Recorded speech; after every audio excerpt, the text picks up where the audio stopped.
We're going forward again. On the way we take a quick look at the recent battlefield. Quite a lot of enemy corpses. I was told that they saw an armoured personnel carrier hit. From the enemy side, the slopes of the heights are quite gentle.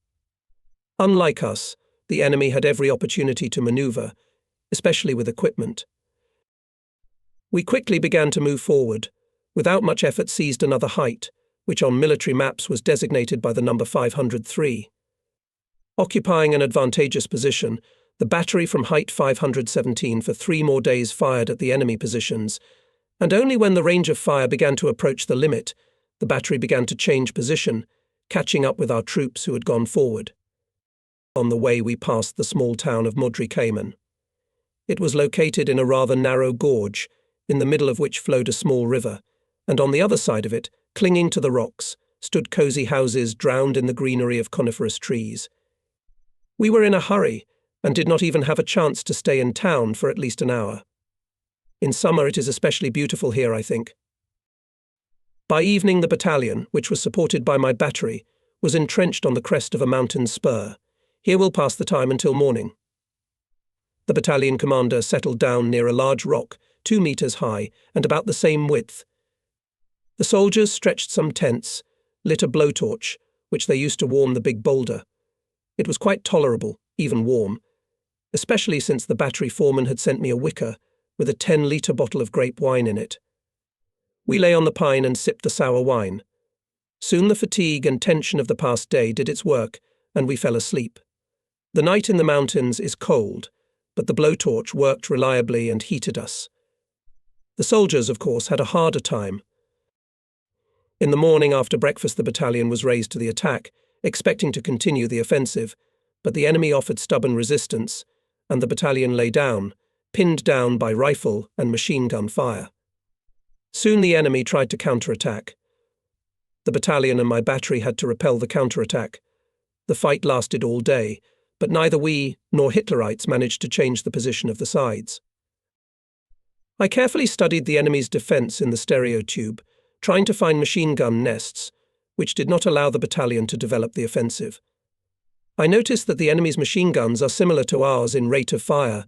The German machine guns have a higher rate of fire. Soldiers' helmets of the enemy also look more like ours. Soon I noticed behind one of the stones a papaha, similar to the Chapayev's, which was worn by my friend, the commander of the 5th Battery Kazimir Kaminsky. I called Kazimir and asked him to raise his papa over the rock on a stick. He asks with astonishment why I explained to him that I'm watching my opponent, but I can kind of see him. He laughed that I was obviously hallucinating, but raised his cap. I informed him that I could see him on the enemy's side.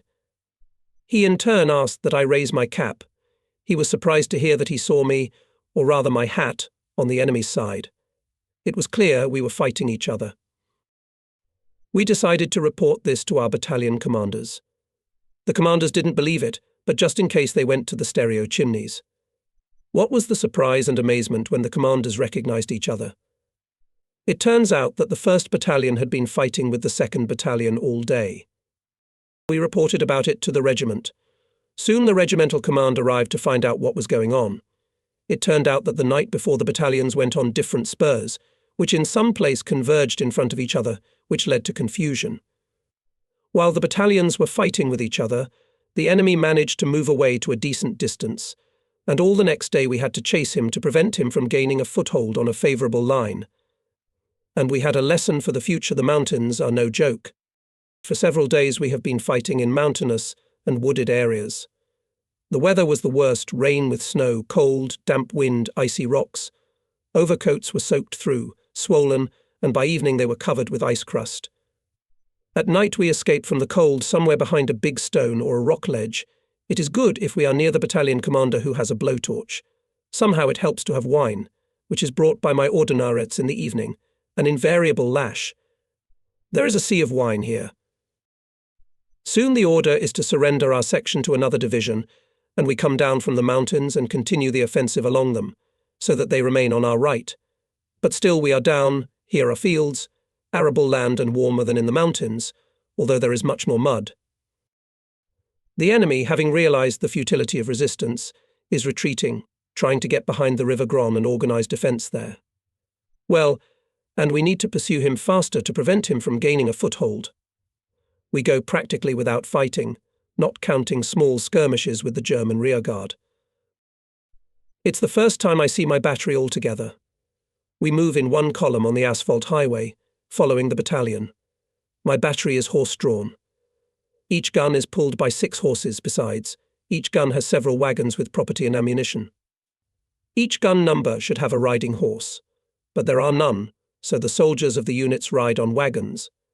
I am ahead of the battery on a beautiful, slender stallion dark grey with apples, on the sides white. This is the horse that in Romania we took in the royal cart, behind me riding platoon commander Diminsky and scouts. I, like a cavalryman, have spurs on my boots, on the left side of the checker. However, these attributes were the usual uniform of every artillery officer. The picture is impressive. The column is moving in the correct formation at the proper distances. Rested horses are easy trotting, knocking out sparks with horseshoes. We pass a small Czechoslovakian town of Levas. In the nearest village we stop for the night. The river Hron is not far ahead, our defence is on it. The enemy is on the opposite bank. Judging by the map, the river is small. Its width does not exceed 100 meters. But here the river comes out of the mountains, and the current, of course, strong. In addition, the winter is warm and the river does not freeze. As it turned out later, it was so. This is all to the fact that we had to force it. Meanwhile, the 1st Battalion of the 13th Guards Airborne Regiment, which I support, was ordered to defend the village of Tikau-Breznica, replacing there the Cavalry Corps units. I could hardly find this village on the map. It is located on the bank of the River Gron in a mountain valley. There is a highway and a railroad to it, but all this is along the river, and the enemy, of course, will not allow us to move along the road. It is under his constant aim. We are looking on the map for how to get to this village. The map shows a forest road along the gorge. Apparently it is a logging road. While I was solving the issues of material support of the battery ammunition, food, forage and others, the battalion, which my battery supports, went forward. The battery moved on the road at noon. Soon the road entered a rather dense coniferous forest. I am ahead on my horse with me scouts with platoon commander Diminsky. The road gradually rises higher and higher into the mountains. Soon on the right and left through the trees showed bare rocks. The gorge began. To the right and left the slopes of the mountain range go steeply upwards. It is much colder here than where we left from. There is snow everywhere. We have been moving for 2 hours already. It is time to choose a firing position, but there is a dense forest around. Soon we came to the edge of the forest. Further the terrain lowers, and it is obvious from everything that there were forestry operations here. Near the edge of the forest there is a clearing of forest clearing. It is quite suitable for a firing position. I set a task to the senior officer of the battery to take the firing position and prepare the battery for firing. The firing sector is rather narrow. It is limited by mountain ridges on the right and left, but there is no other way out. And in general, the place for the op is not bad. There is a place to put guns and equip dugouts. Well, me and the control platoon should continue the way forward to the village Tekov-Breznica. According to the map, it is on the bank of the River Gron, along which the front runs. We reached the village without incident when it started to get dark. We crossed the crest of the height that closed the entrance to the gorge from the side of the village, and we saw the whole village like in the palm of our hand. Behind the village we could guess the riverbed. Behind it the terrain goes gently upwards, and further, about 2 kilometers away, a mountain ridge at least 1 kilometer high rises sharply upwards. The whole area is covered with a deep white layer of snow. A small village can be seen on the other side. The street running from the river towards the mountain range is clearly visible. A village is also visible on the left in the distance, but it is about 4 kilometers away, and you can't see it well in the evening haze. Between the villages is a rather large snow-covered field. The enemy does not reveal himself in any way. No shot, no noise, no defensive structures are visible. Obviously, the snow has reliably covered the enemy defences. According to the map, there is a small town of Nova Banja on the right side. It is about 7 kilometers away, and it is not visible, but soon we heard the sounds of church bells from there. There is also a church in the centre of the village where we arrived. We moved forward into the village. Not a soul on the streets, the front is near. Only on the right outskirts sometimes a battalion soldier will run from hut to hut. Not far from the centre of the village and the church is a rather large one-story house on a hill. The windows are paneless, and to all appearances, no one lives there. Underneath the house is a massive stone bunker. Apparently, from the roof of the house there will be a good view of the terrain on the enemy side. We head towards this house and leave our horses at the back of it. Together with the platoon commander Diminsky and scouts inspect the house. There is really no one lives in it. Apparently it belongs to some rich man. There are no furnishings in the house, besides we are not interested in them. We climb up into the attic, roofs made of good shingles. We take out a few of them, and the opposite bank of the River Gron as on the palm of our hands. There's no better observation point. I order to equip here an observation post, send a scout to inspect the bunker under the house. There we will rest and shelter from shells and bombs of the enemy. It gets dark quickly, and we descend from the attic. The scout sent to reconnoitre the bunker reports that the local population, mostly women, children and old people, are hiding there. We enter the basement. Massive iron doors and a huge room. A few candles shine dimly, in the shaky light of which we can see the villagers lying on the floor. We stopped at the entrance. We are quickly surrounded by young people, mostly girls and a few young boys. A lively conversation ensues. The village is mostly Slovak, and we can understand their speech as well as ours. Of course, not all the words can be understood at once, but the meaning is clear. We settle down at the entrance on the floor, where there is some straw. My soldiers are not lost, chatting cheerfully with the local girls, who are obviously bored without their peer boys. The previous day has been a busy one, and we quickly fall asleep with our guards posted. In the morning, with dawn, I go up to my NP, to the attic. The scouts on duty didn't waste time. They dismantled the hog and made a protective wall of bricks in the form of a big letter C to protect the front and flanks from bullets and shell splinters. For more than an hour I sit at the stereo tube, observing the terrain on the enemy's side, especially the village. Usually early in the morning and late in the evening one can detect movement at the Hitlerites. When the kitchen arrives and gives out food, ammunition is brought up, etc., but no movement can be seen. Everything is covered with a thick layer of blinding white snow. I leave Diminsky with scouts at the NP. After a quick snack, I went to the battalion commander, agreed on cooperation, and that I with my battery occupy the left half of the village, and he the right. There are a little more men in the battalion than in my battery. We have to find a house where we could live while we are in this village. I stayed in the nearest house. The owner was quite prosperous. The house was spacious. I was given a rather large room with a double bed, a table and other furniture. Soon the deputy commander of the division, Captain Yurchenko, came to my battery on horseback. He will be here, so decided the division commander, obviously because I commanded the battery recently, and to help would not hurt to have a more experienced officer. He was placed in the same room as me. Having consulted with him, I decided to settle my petty officer and his household in the village, and to bring the horses of the gun carriages here. It would be easier to feed them here. In the forest, where they are now, there is no other fodder except coniferous branches. I chose a place closer to the left outskirts, and by evening the petty officer and horses were in the village. The usual frontline work began. From early morning I climbed on the roof of the house in my NP and carefully studied literally every metre of the observation strip.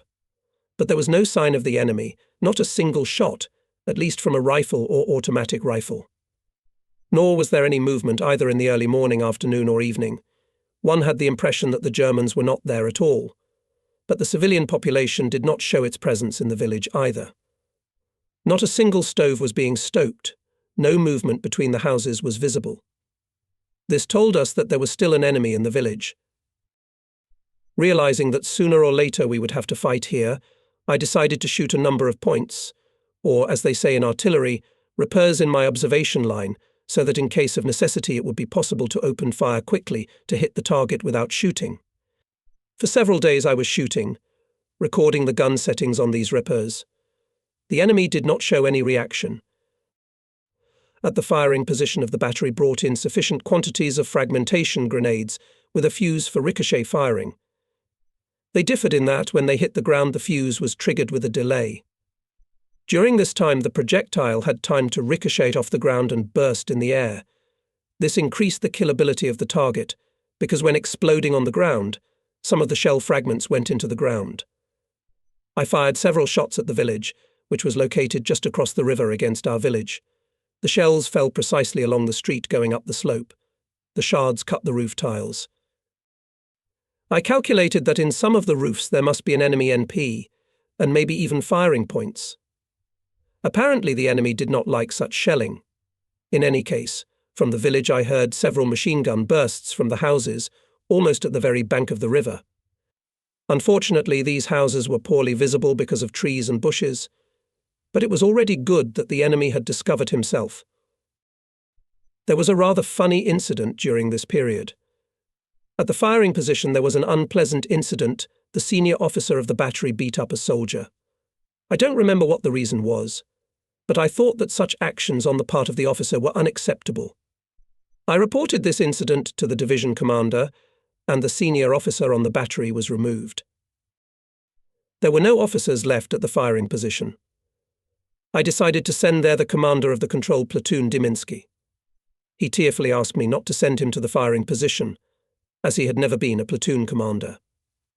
Of course, his request was justified. The senior officer of the battery has a lot of duties and needs a solid knowledge of the fire service manual, without which it is impossible to ensure reliable fire control of the battery. Practical experience is needed here. The senior battery officer is actually the deputy battery commander. I myself had little experience in this matter. For 2 months I was a commander of a firing platoon, and that was during the period when the regiment was on reorganization, in May-June 1943, on the Northwestern Front. Our battery was in a firing position, but we did not fire. It was far away from the front, at least 40 kilometers. I had no other option, and I ordered Diminsky to go to the firing position and fulfill the duties of the senior officer of the battery, promising him that at the first opportunity I would relieve him of these duties. Soon I fulfilled this promise. I was sent Junior Lieutenant Doroshenko as senior officer of the battery. He was a sergeant, finished a 3-month course of junior officers, and arrived at the battery. He knew the fire service and coped well with his duties. But that was later, about a week later, and in the meantime Diminsky went to the firing position. The next morning I continued to shoot the repos. I give the command to set the directing angle on the target, level, sight, etc. I give the command fire. I carefully observe the area where the repeater is located. A gap should appear there. The terrain there is relatively flat, obviously an arable field, but now everything is covered with snow. Against its background the rupture should be clearly visible. The time of flight of the shell is a few seconds. About a minute has passed, and there is no rupture. I call on the phone to the firing position, asking if there was a shot. The telephonist answers uncertainly that there was a shot. I call Diminsky to the phone, ask the same question and get the same answer. I ask, what's the matter? Why the uncertain report? If there was a shot, then the bolt should open. In these guns, the breech block opens automatically when the shot is fired, and the energy of the barrel recoil during the shot is used to operate the automatics.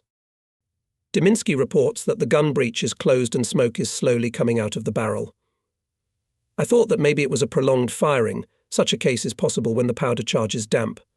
I ordered to take the crew away from the gun to the shelter.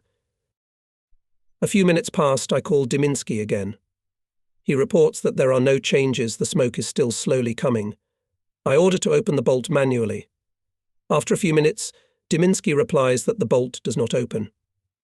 I know that this is possible when the loader forcefully sends the shell into the barrel, and the brass leading belt is cut into the rifling of the barrel, and the bolt opens with difficulty.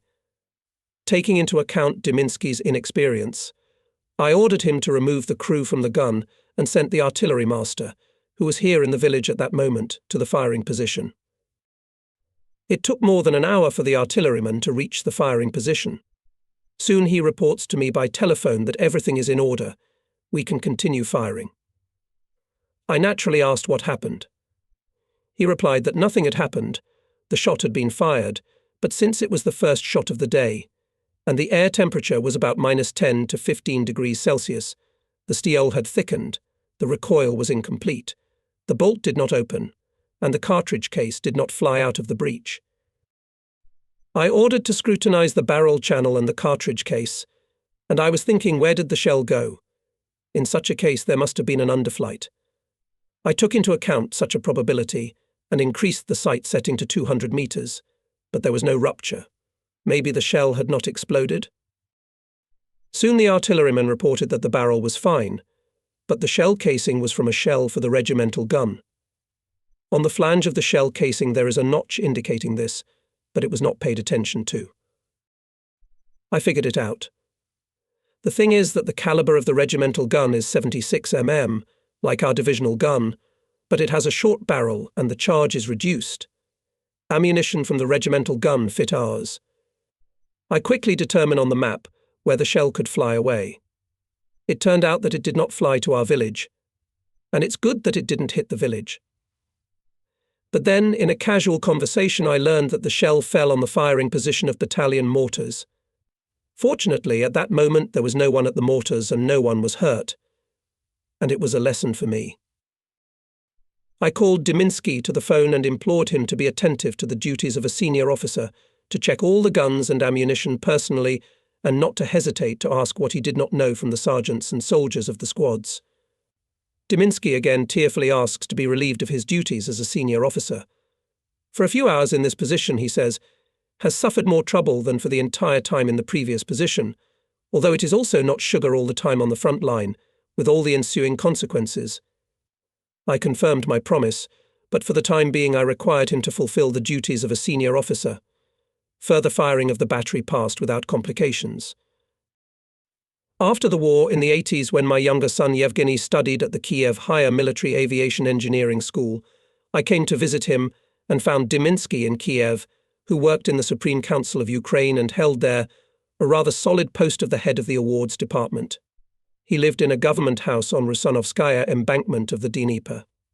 We met, recalled the front life, including the episode I have described here. Diminsky remembered it in all details.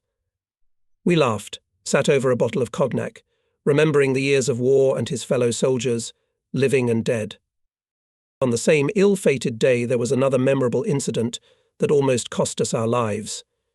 Having finished shooting, I climbed down from the roof, where my NP was located, and went to the house where we lived with Captain Yurchenko.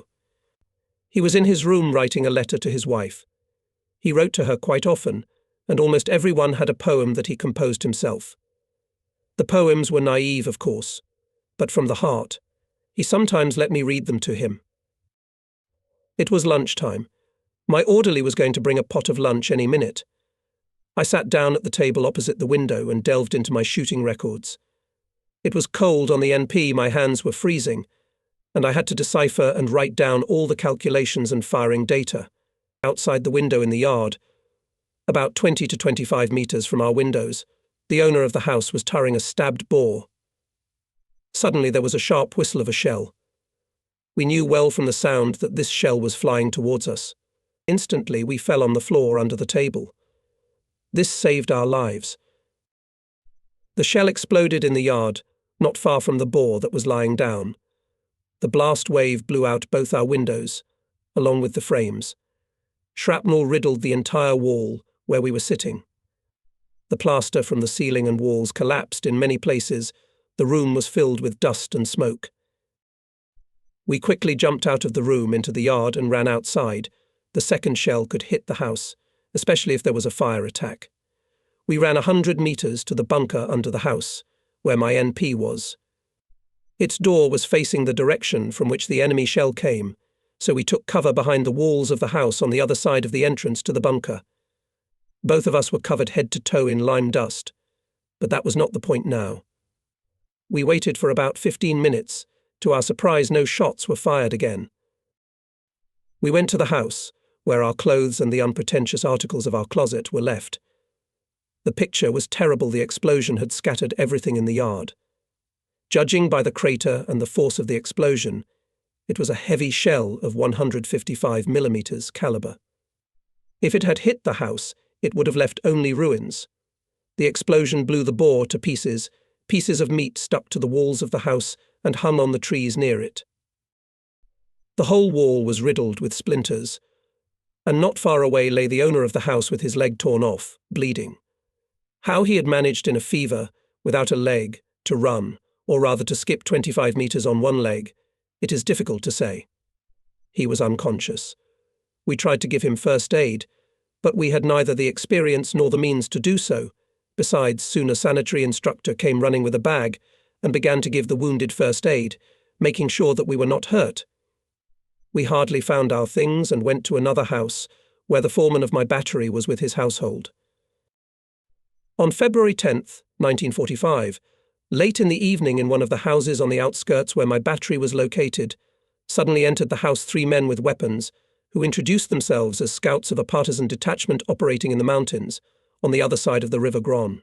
They needed to contact our command. The battalion commander assigned them 2 escorts and sent them to the headquarters of his regiment. As I later learned, the partisan brigade in question was ordered to cross the front line and join the active troops in that direction. The basis of the partisan detachment were paratroopers led by the commander of the detachment, Lieutenant Colonel Avdiv, in the rear of the enemy Czechoslovak patriots, and those who hated the fascist invaders from other European countries joined them. So the detachment was international. Moreover, as it became known later, besides partisans, the detachment had quite a large number of prisoners, mostly from among the Hungarians. Hungary was fighting against us on the side of fascist Germany. Soon it became known that the partisan detachment would be crossing the Gron River near the village of Tikau-Breznica, where we were located. I was instructed by the division commander to ensure by the fire of guns that this detachment would cross the front line and cross the Gron. I was transported a sufficient amount of ammunition and also reinforced the battery with 2 122mm howitzers. The thing is that my guns, having a decent range of 12 kilometers, were limited in maneuvering fire along the front, because to the right and left towered mountain ranges of kilometer height. Cannons could not shoot there, the angle of elevation of the barrel did not allow. Howitzers had better opportunities in this respect. They could shoot even at an elevation angle of 80 degrees. Howitzers stood next to my guns at the same position. On February 13th, 1945, in the evening, a large command arrived at my NP, the commander of the artillery division, Colonel Jurievsky, the commander of our regiment, Major I.P. Lebedev, the division commander, Captain I.D. Savin, and accompanying them. I reported to the chief the situation, shot repairs and readiness of the battery to fulfill the task. The superiors were satisfied. From my NP was perfectly visible place where the partisan detachment was to cross the front line and the River Gron. It was already dark, but the white snow allowed against the background of dark mountains to see this area. Soon, somewhere in the distance, in the mountains on the enemy's side, gunfire was heard. Flares hung in the air, obviously. The guerrillas had come across the enemy's combat guard.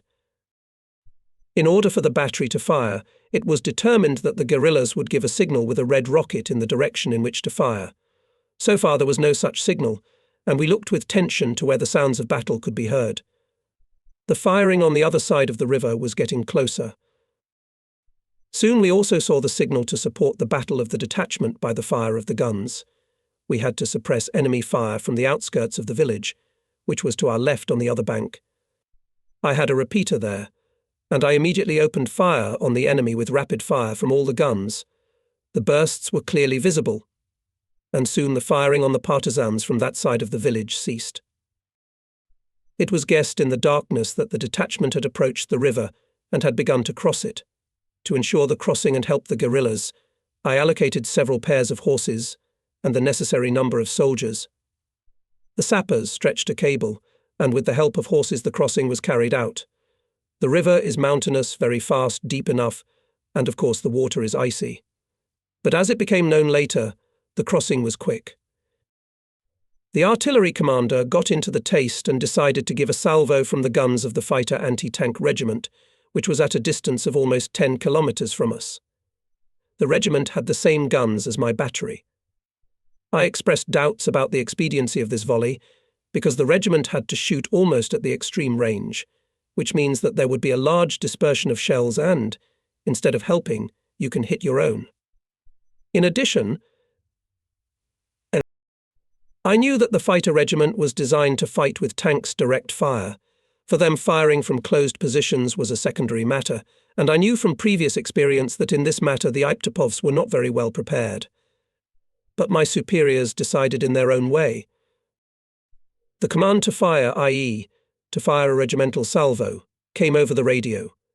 Before we heard the volley of guns, one of the shells fired by the regiment hit the roof of our house. There was a deafening explosion, fortunately in the far corner of the roof. Shrapnel whistled. Everyone on the roof went down. The attic we were in was accessed by a ladder attached to an opening in the ceiling of the house. Next to it was another hole in the ceiling. It was left over from dismantling the brick for the NP. This opening led directly into a tiled stove that was downstairs in one of the rooms of the house.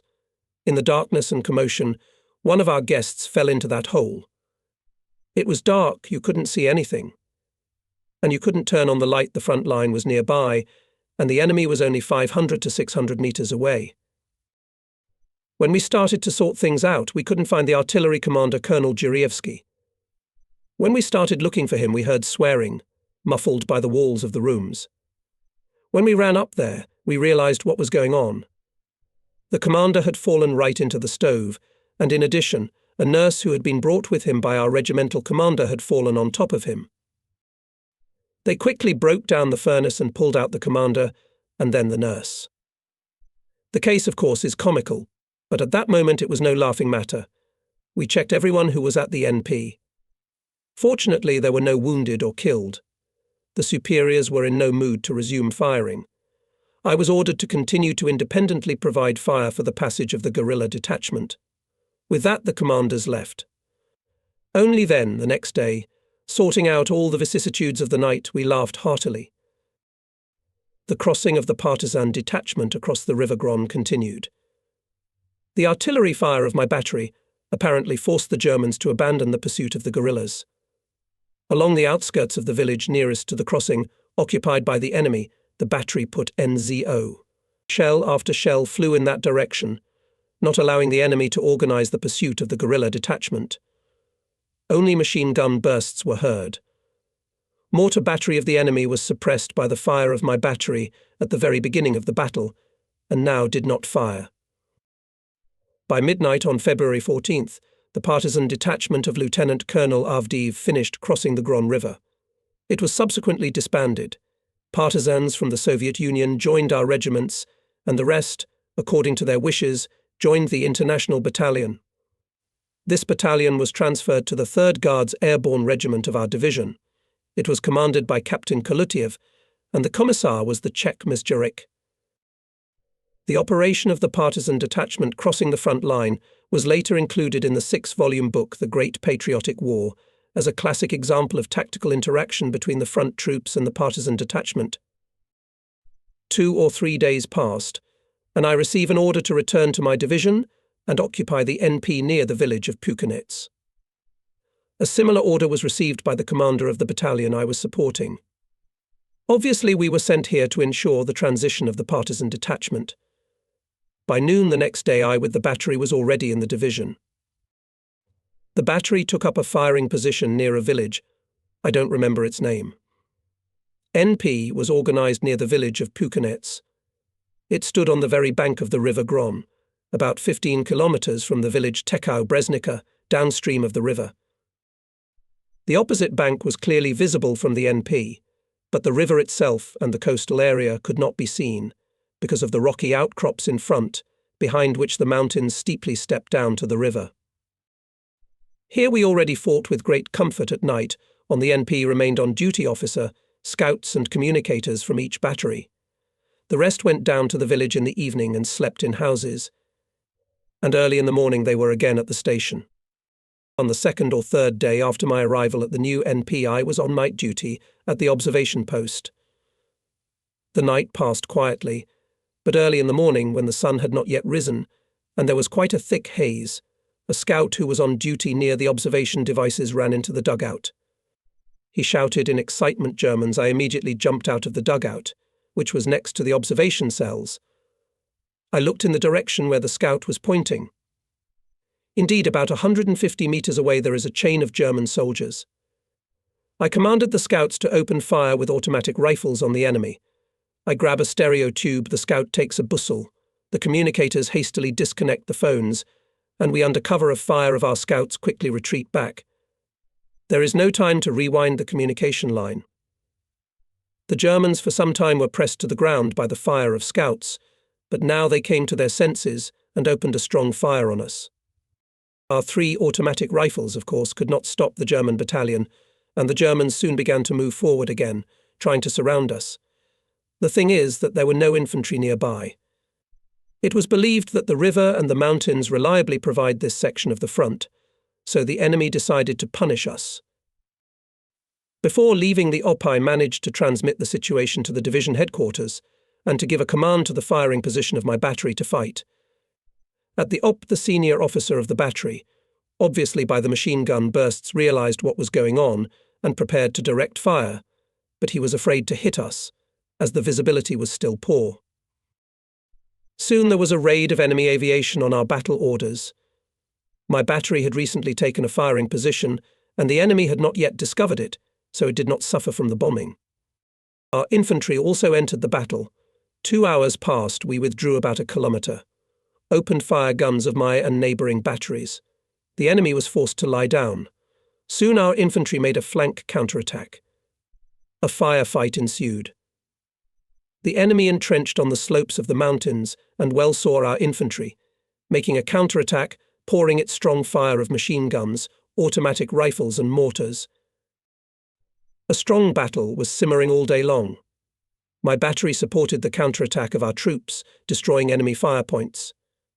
By the end of the day, the enemy was knocked out of the occupied positions and pushed back behind the River Gron. As it became known later, the Germans, covering themselves with poor visibility of the river section between the villages Tikau-Breznica and Pukanek and the absence of our troops, crossed the river at night and suddenly attacked us, trying to take revenge for the passage of the Partisan detachment across the front line. The next day, Romanian troops arrived at our positions, to whom we handed over our defensive section, including me handed over my NP to a Romanian officer artillerist. We moved 15 kilometers down the Gron River, where our offensive operation was to begin. By the end of the day, when it was already dark, we took the battle order in the new direction. My NP was on the edge of the village, in the cemetery. Here my scouts and communicators next to the graves dug cells for observation and installed devices. Nearby were the NPs of our other batteries and the commander of our division. Visibility was very poor. Constant thick haze and fog from the river made it impossible to see the depth of the enemy's defences. We observed only the opposite bank and the trees that covered the houses of the village on the other side. But there was no other choice. The troops were pulled up here. The positions of our troops were equipped here in advance.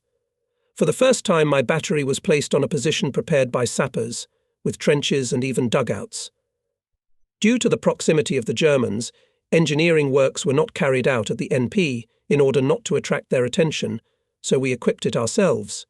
All night long ammunition was brought to the firing position. Never before had there been so many shells on the battery. This testified to the fact that they were working hard in the rear. We were preparing data for firing. In addition, we had to receive and sort the ammunition, to remove the residue from them, etc. In the morning, the artillery preparation was to begin, followed by the advance of our troops. The river fording had to take place during the period of artillery-free preparation, so we had special requirements. Not a single shell should not fall into the river and hit our own. Meanwhile, the width of the river is less than 100 meters, and the enemy's leading edge close to the shore. In this case, it is usually said that from the artillerymen required jewellery work. This can be understood if we take into account that the normal dispersion of shells when firing is not less than 200 meters, and we have to strike at the front edge of the enemy, which is closer than 200 meters from our front edge. There is a lot to work on. Offensive always caused both soldiers and officers a sense of excitement. It was awaited and prepared with impatience, although they knew perfectly well that any attack is always associated with greater losses than in the defense. Defense exhausted inactivity, if this word is applicable to combat. But even here there was enough work in abundance, especially physical work. It was necessary to dig many kilometers of trenches, dugouts, and all this was done by soldiers and officers, and mostly with elementary means a soldier's shovel, and often a helmet and a bowler hat were also used. In the vicinity of the enemy, under his fire influence, you can't work with a trowel, and a soldier without a trench feels defenseless. A stray bullet or shrapnel, not to mention bombing or artillery fire, could either kill or wound. This was well understood at the front, and there was no need for any command for digging. The soldiers themselves dug a shelter for themselves whenever possible. At the same time, they knew well that this work was becoming useless, because sooner or later the offensive would begin and the trench would not be needed. In addition, the defence did not solve the main task, the liberation of the territory occupied by the enemy. This caused a feeling of dissatisfaction, although everyone understood that before conducting an offensive, it was necessary to have the forces and means for it, and time and defence were needed to create the conditions for it. On March 25, 1945, the offensive of the right wing of the Second Ukrainian Front began. As it should, it began with a powerful artillery preparation. The operation that began was limited in the number of troops and the objectives of the offensive. In this regard, the amount of artillery engaged for its conduct was relatively small. Therefore, the artillerymen had additional and difficult tasks it was necessary to make up for the lack of artillery by increasing the intensity of artillery fire. That is, each gun had to fire significantly more shells than in a conventional artillery offensive. On March 25, 1945, the weather was overcast and visibility was very poor. There was little intelligence about the enemy defences, and the artillery began artillery preparation by firing on the areas. Artillery headquarters, knowing the approximate structure of the enemy's defence, divided it into separate sections, and each division received its own section on the first and subsequent lines of the enemy's defence. The artillery preparation began, as usual, with a salvo of Katyusha rocket launchers. For the first time, my artillerymen were firing at maximum rate. One by one I gave a command to the firing positions, for example, plot 102. 24 shells volley fire. The gun crews loaded the guns with the highest possible speed and fired 24 shells each. It was accepted in artillery that this was the maximum number of shells possible for a fire raid. After such an expenditure of shells, at least a minute's pause was needed for the gun barrel to cool down. During this pause, soldiers usually poured cold water over the hot barrel. The point is that when the barrel was heated due to the expansion of the metal, the accuracy of firing deteriorated and the dispersion increased, and some shells could deflect to the side nearest to our troops and even hit their own. Because the infantry during the artillery preparation moves to the attack line to break into the enemy's trenches with a single jerk, while the artillery will transfer the fire to the next line. In addition, the calculations need to restore the gun's aiming, broken by the firing of cursory fire. One raid after another followed with minimal intervals.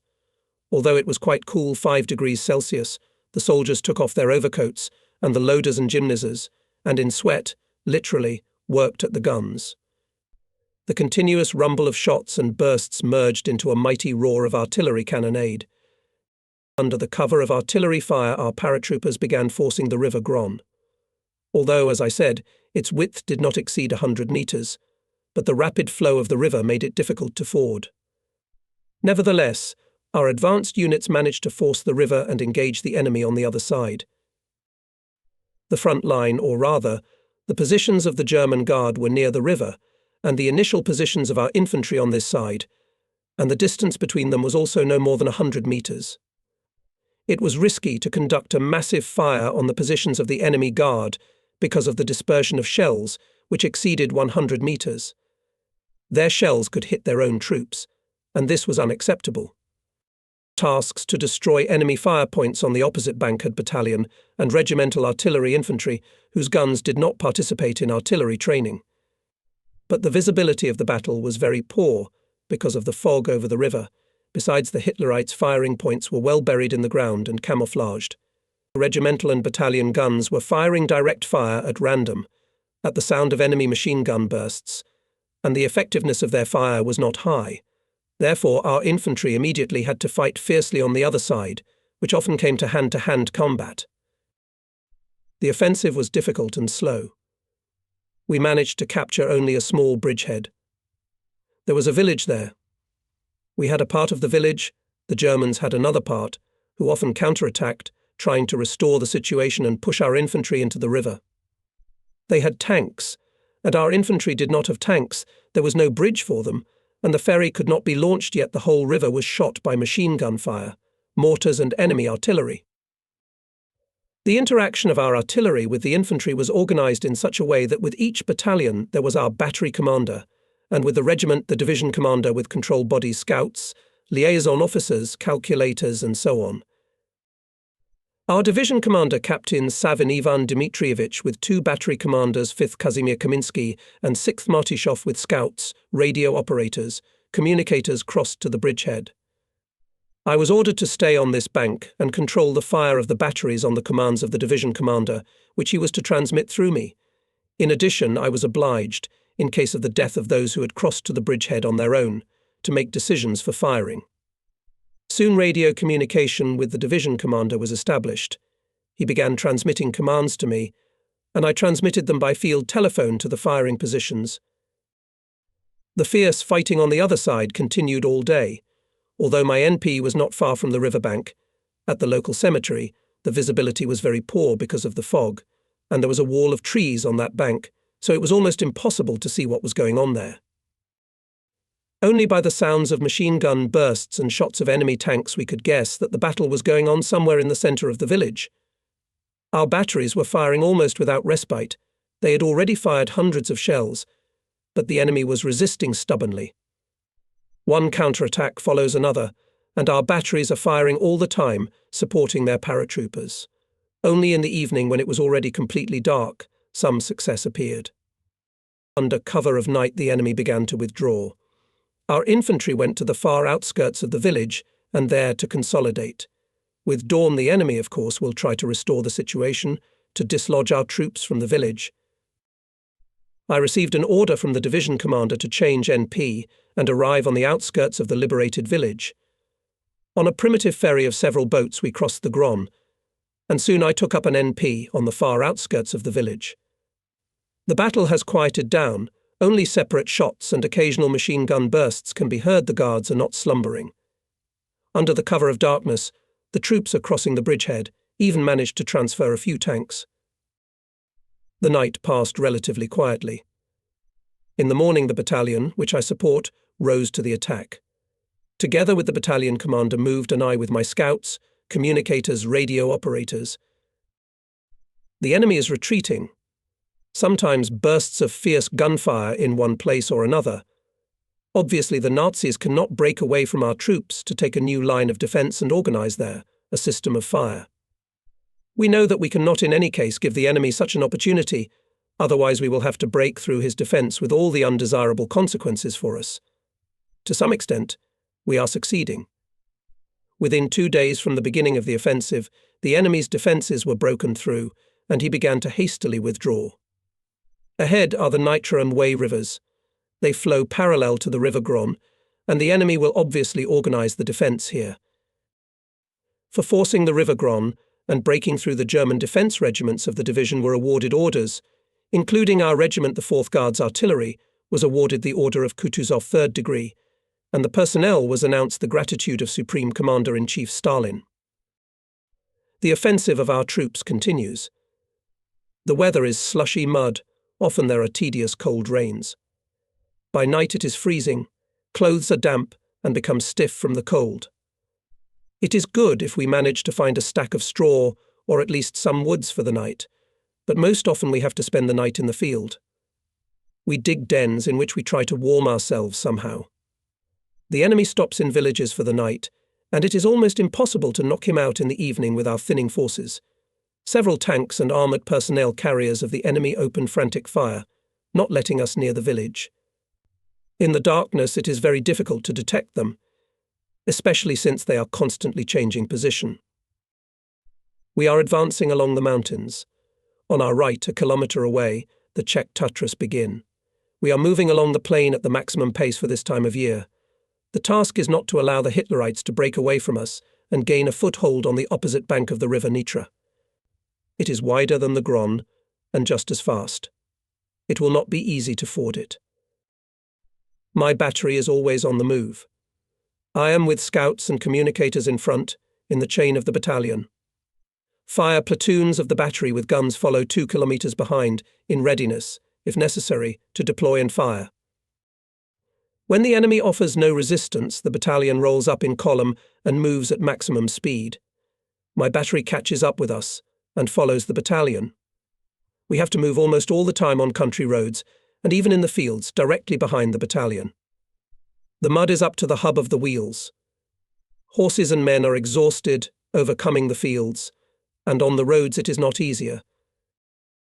I'm on horseback.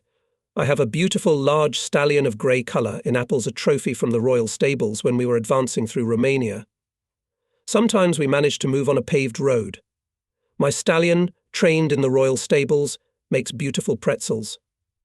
On the asphalt, moves one side or the other, then goes a beautiful trot, knocking out sparks with his hooves. Sometimes you can even see smoke from under his hooves.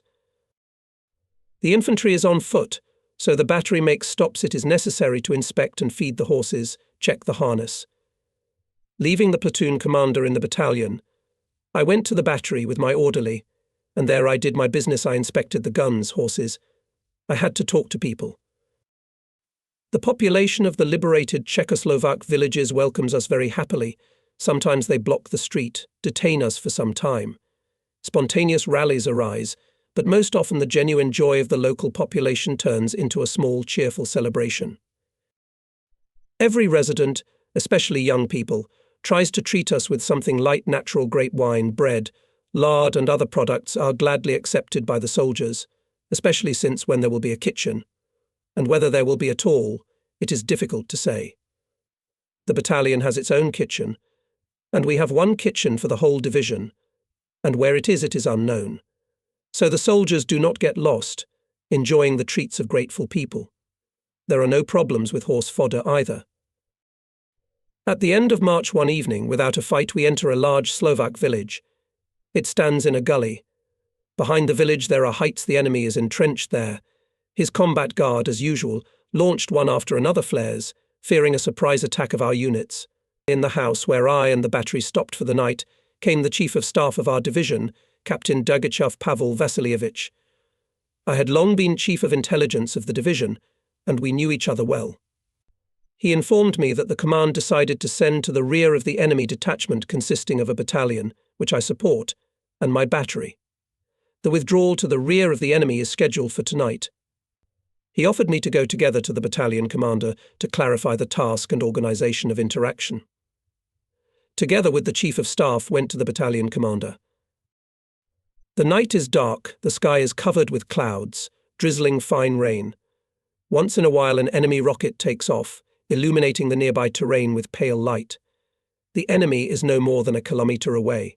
Mud squelches under my feet, and I can't see the puddles in the darkness. I remembered that I have a trophy flashlight bug in my pocket. I am walking behind Dergachev. The flashlight is hidden in my sleeve, so that its light was not far visible. Otherwise you will certainly get a machine gun turn of the enemy, who can see the village well. I pressed the lever of the flashlight, and it buzzed as it should, illuminating the path we were walking on. The moment I switched on the flashlight, Dergachev falls to the ground and shouts to me, "Get down." Following him, I fall down next to him in the dirt. I ask Pavel Vasilievich what happened. He replies, "Didn't you hear it?" A mine rumbled. Obviously it didn't explode. My hearing is bad after a contusion. I might not have heard the sound of a falling mine. We got up. Pavel Vasilievich was cursing in silence. We got dirty in the mud. We go further. I pressed the flashlight lever again, and at the same moment Dergachev fell to the ground, dragging me with him.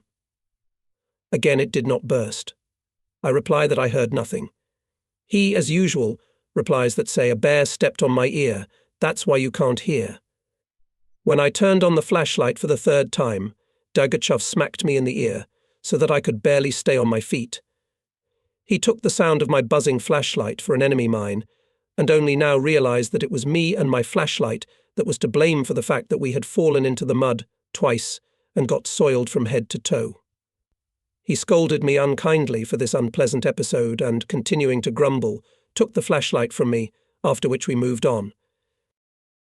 Soon we arrived at the battalion commander's office. There was also the regimental commander, who set a task for our detachment. It consisted in that night to penetrate secretly from the enemy into his rear and, without getting involved in the battle, overnight to go as far as possible, deep into his defences. The next day we were to capture the railroad bridge over the River Nitra, the only one in our direction, and hold it until the Soviet troops approached. The battalion commander decided to move out at midnight. There were 25 kilometres to the River Nitra, and we had to reach it by morning. The task is not easy, although we are not accustomed to operate in the rear of the enemy. On preparation for the raid left no more than 3 hours. We have to do a lot of things. There, in the rear, every mistake can cost a lot, and there is nowhere to wait for help. We must rely only on our own forces.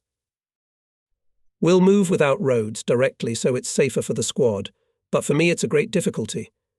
The cannons will have to be dragged across the fields, across the ploughing. Each cannon is pulled by 6 horses harnessed in pairs, one pair after another in a tsuga. With such a cavalcade will not be easy.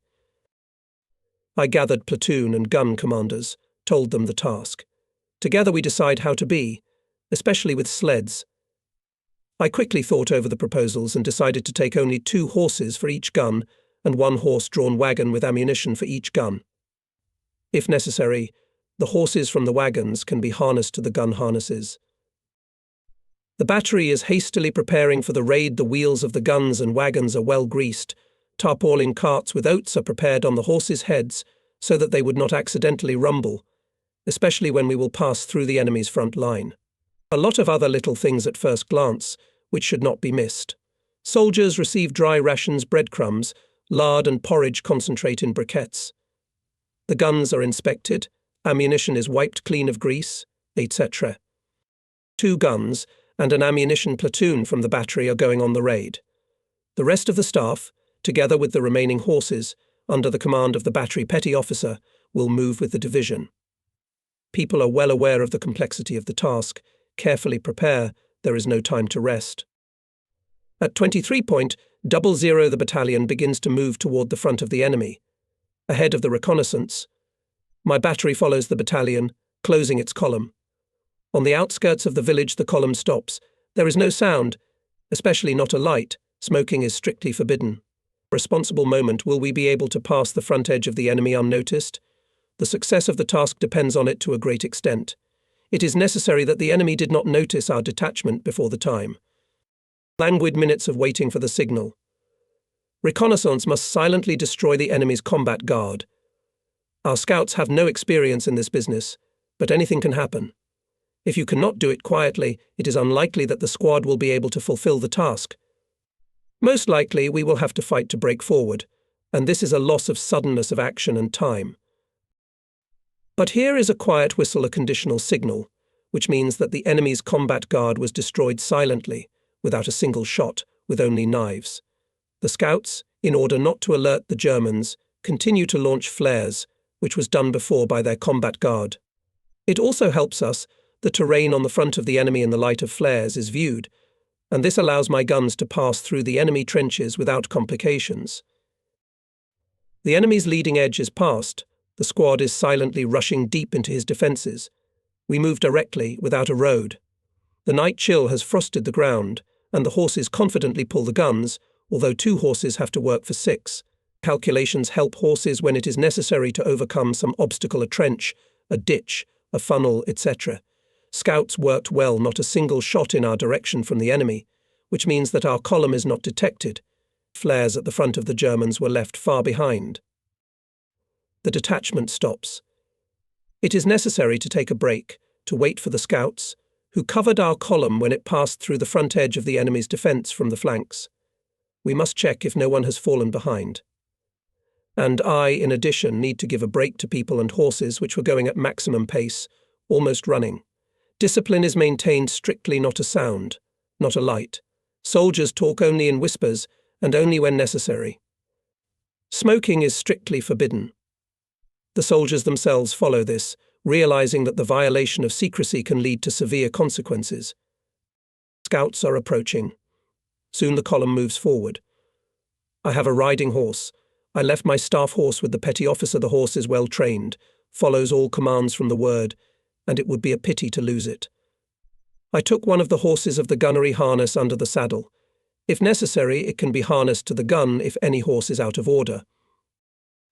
The battery closes the column of our detachment. Last comes the wagon of the second gun with ammunition. On it I have mounted a hand machine gun, a Dexia as it is usually called. Surprise can arise from any side, and we must be ready to repel a sudden attack of the enemy.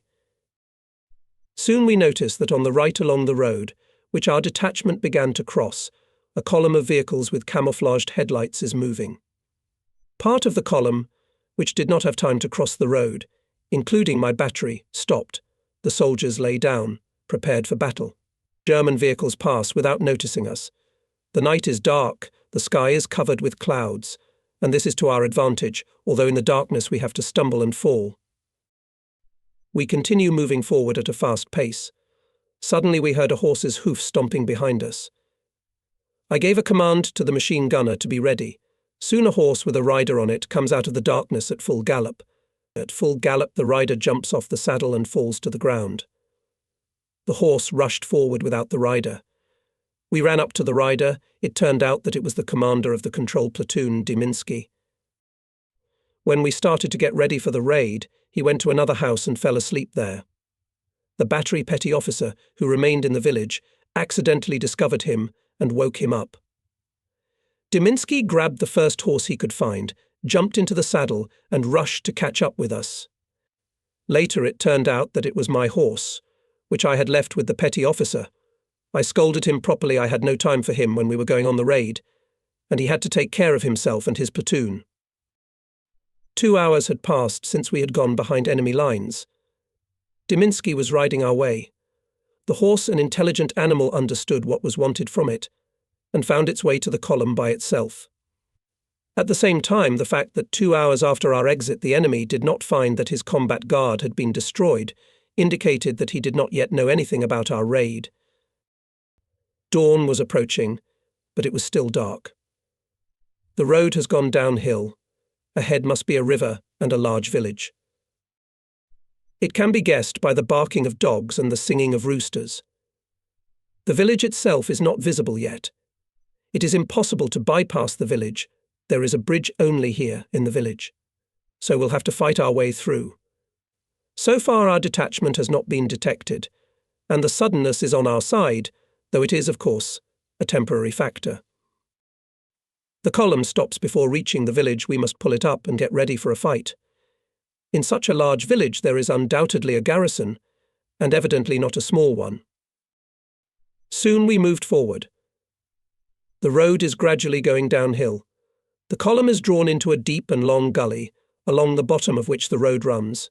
Its sides go steeply upward, rising to a height of 8 to 10 meters. I stop the battery. There is a village ahead, which means that any minute now a battle will break out, and I with my battery will find myself in a ravine, where the guns can't turn around, and there is no way back. I sent scouts ahead. They soon return and report that the ravine goes all the way to the village. I give the command to unhitch the harnesses and turn the guns in the other direction, that is, backwards. The sides are not high yet, and we manage, though with difficulty, to turn them around. We hitched the guns to the sledges and drove out of the ravine. At that moment a firefight started in the village.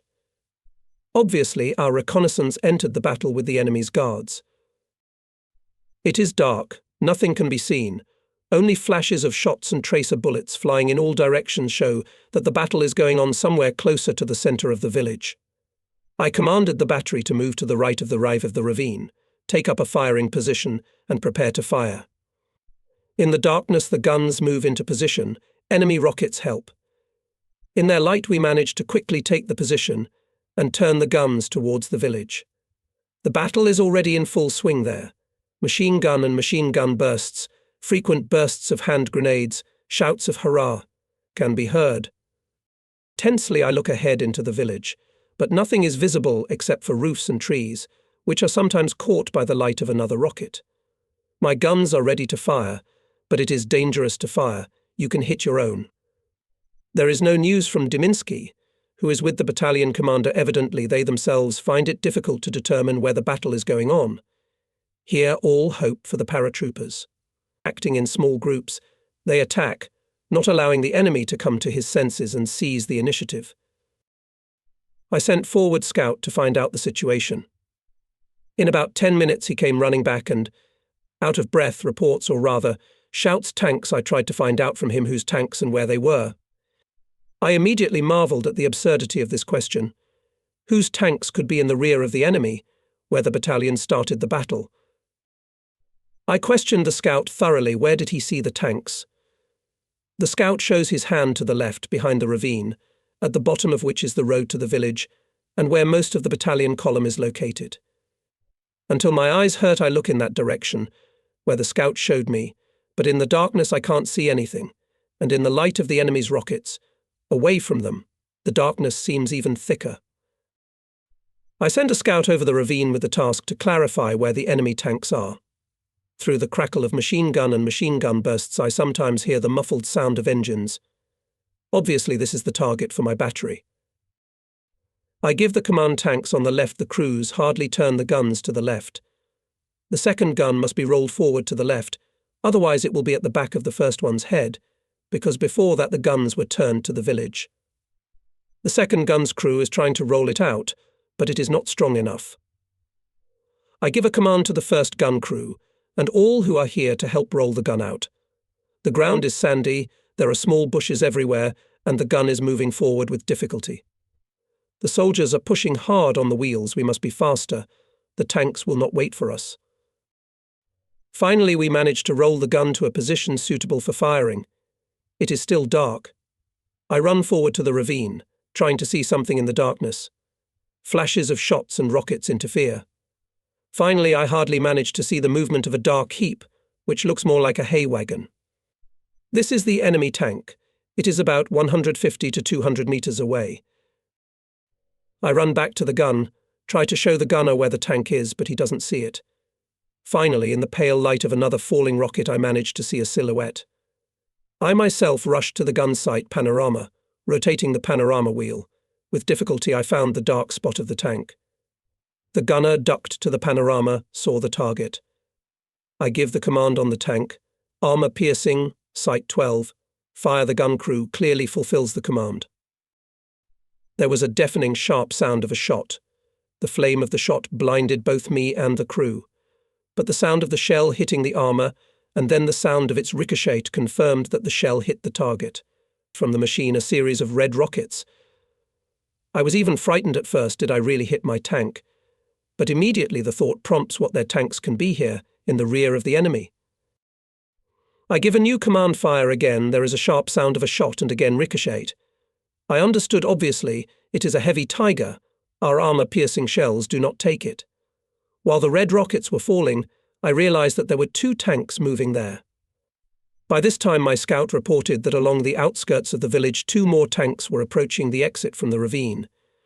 I realized that Hitlerites intend to come from both sides of the ravine, squeeze the battalion column there, and crush it with tracks. There's no time to hesitate. I give the command Podkalaba. Fire. I run up to the second gun. Show the gunner the barely visible silhouette of the second tank. At this time the first gun is fired. A characteristic sound is heard, as if the shell is bogged down in something. This indicates that the shell hit the tank. A shot of the second gun sounds, and again the same sound.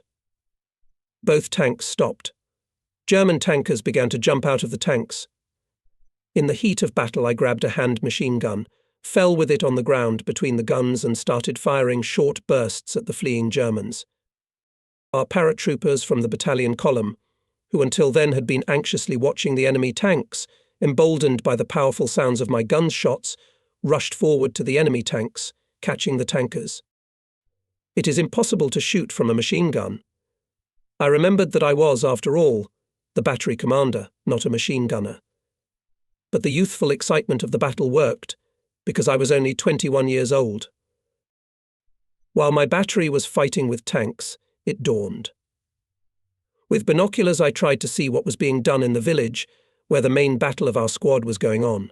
2 other tanks, which moved along the outskirts of the village to the other end of the ravine, in which is part of our detachment, the kitchen of the battalion, wagons with ammunition, food, etc., are standing motionless. Apparently the battalion guns have dealt with them.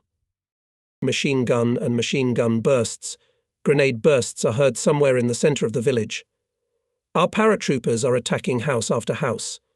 Apparently there was a large German headquarters here, and the battle is fierce, but the initiative is on our side.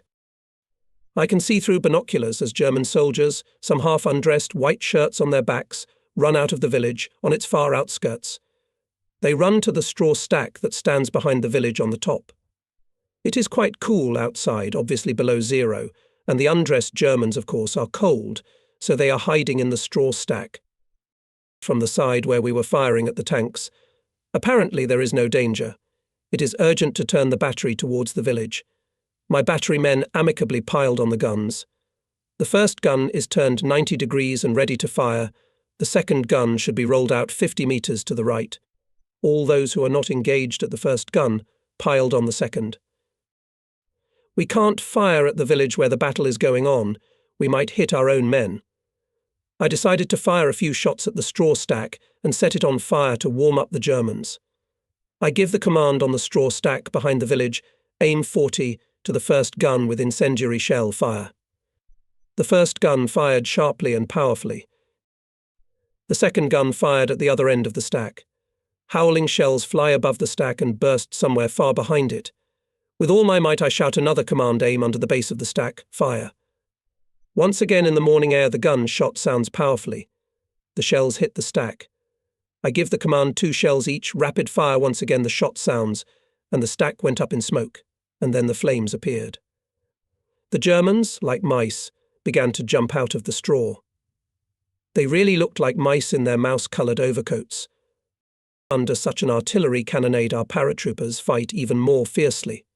It is necessary to break through the village and continue to fulfill the main task. The bridge over the River Nitra should be captured before the Germans blow it up. The battle in the village is gradually quieting down. The battalion takes the defence on the far outskirts of the village. It is necessary to collect the column, deal with the wounded, hastily bury the dead and forward. I order the senior officer of the battery Drogachenko to take a circular defence. I myself with scouts go to the village, to the battalion commander to clarify the task. In the village everywhere visible traces of battle-dead Germans, burning cars, broken wagons. In general, a familiar picture of the battle. I find the battalion commander. He thanked me warmly for such a loud support of the battalion's battle and for the tanks that had been hit. We briefly discussed the peripetειas of the battle. From his story I finally realized that the Germans really intended to squeeze the battalion in the ravine and strangle everyone with the tracks of tanks, and that in this village was really the headquarters of the German division. Many Germans, covering themselves with darkness and hiding behind coastal trees and bushes, fled from the village along the river. We have no time to pursue them. We must go faster forward to the Nitra River, which is about 15 kilometers away. We have now discovered ourselves, and the element of surprise will not help us, ahead of heavy fighting in the rear of the enemy. I send a scout to the battery with the order to dismount and trot to the far outskirts of the village where I am. It's already dawned, and it is possible that the Germans will call their air force and start bombing the village. We have to make it through in time. Soon the battery arrived safely to the specified place and camouflaged at the outskirts of the houses. The battalion in pre-combat order, that is in company columns, moved forward, followed by me and my battery. We pass over the height, on which the haystack set on fire by us continues to burn. Ahead in the haze we can see the next village. Up to it is about 4 kilometers. It is on the way of our route. We can't avoid fighting for it. Soon the field slammed bursts of enemy mines. The enemy began to get us from their mortars. The battalion is deployed in combat order, a chain. The enemy can strike from any direction. That's why the whole battalion with wagons, kitchen moves in one chain. My battery is immediately next to the battalion chain.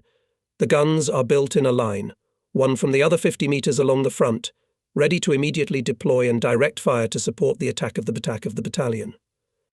For the first time during the war, one sees such a picture in one line of paratroopers.